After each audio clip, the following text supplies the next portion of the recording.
Saan ka na?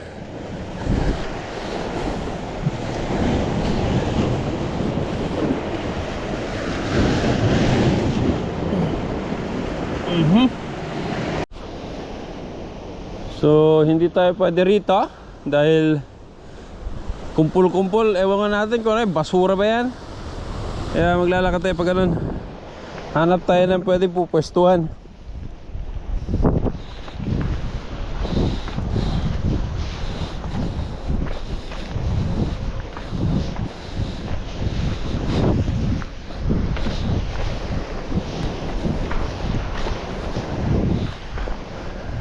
Ito.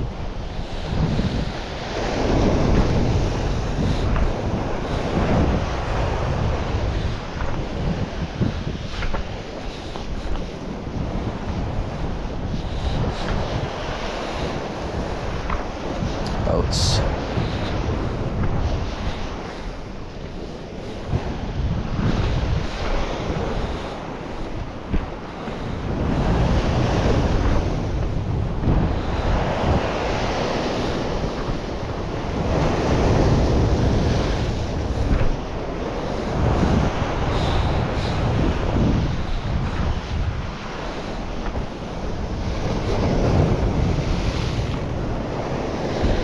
Okay, try natin dito.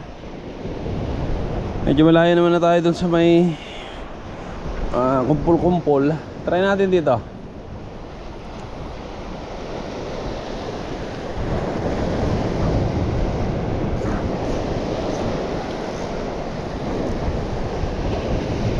Checking muna tayo.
Fish on.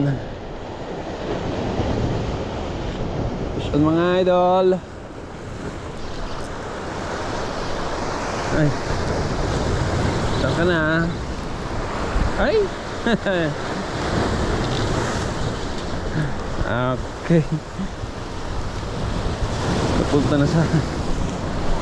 na sa bato.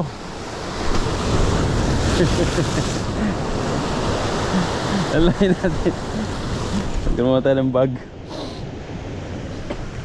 O babasa. Dala lakas ng alon.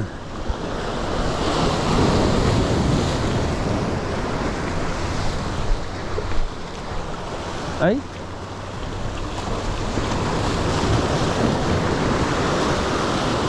Siniksek. Yeah. Ano ba yan?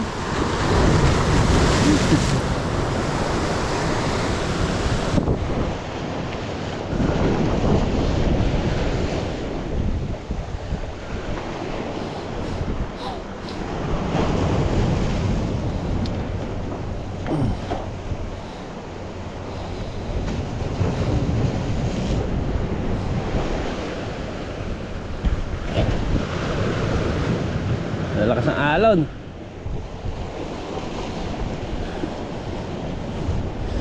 Grabe yan, basa tayo. Yeah.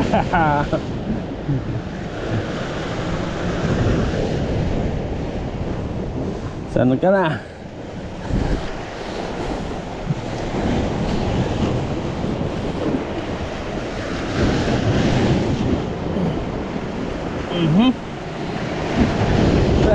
Ay.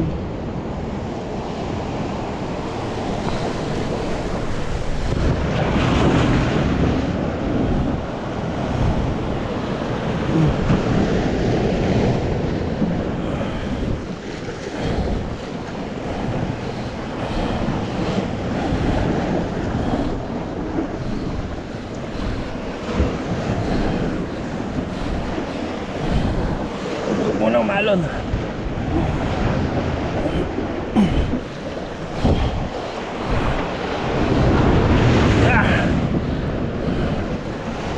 Yun. Eh. Buwis buhay itong lapis na to ah. Buwis buhay. Kinukuha kasi natin dito mga idol itong jig, sayang. Buwis natin to. Yeah. Yan.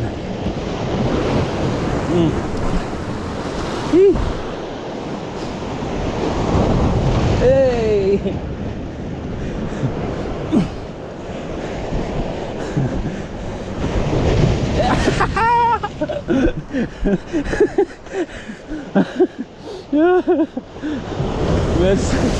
Best experience.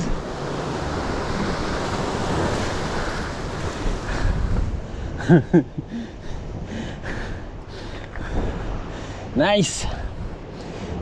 So yun mga idol, nakuha din natin yung ating jig. Ayan ating jig oh. Ayan. Save na din natin. Tapos siyempre, basta tayo, lalakas ang alon eh.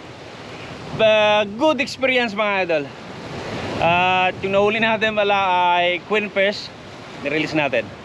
So fish ulit. Isa nga pala, itong ating rod ay Kankek Jagero na mayroong lure capacity na 3 to 14 grams. May maximum drag na 1.8 kg at ang kanyang line ay 0.4 to 0.8 PE at may haba na 8 feet. At gamit natin itong ating silver jig na 15 grams. Gumamit tayo rito ng loop nut.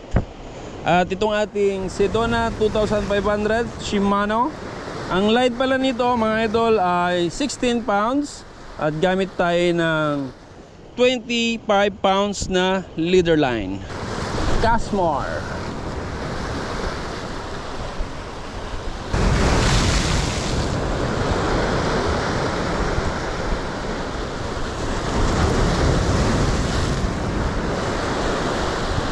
Tara mga idol, next time na lang ulit. Tignan naman ninyo yung spot natin oh. Nasa tapat na natin yung kumpul-kumpul na, alam ko ba yan kung seaweeds o basura. Tapos palakas pa ng palakas yung alon. So next time na lang. Naka isang queenfish naman tayo at buwis buhay pa para lang masave natin itong ating jig. Thank you so much and God bless mga idol. See you next time. Kabush!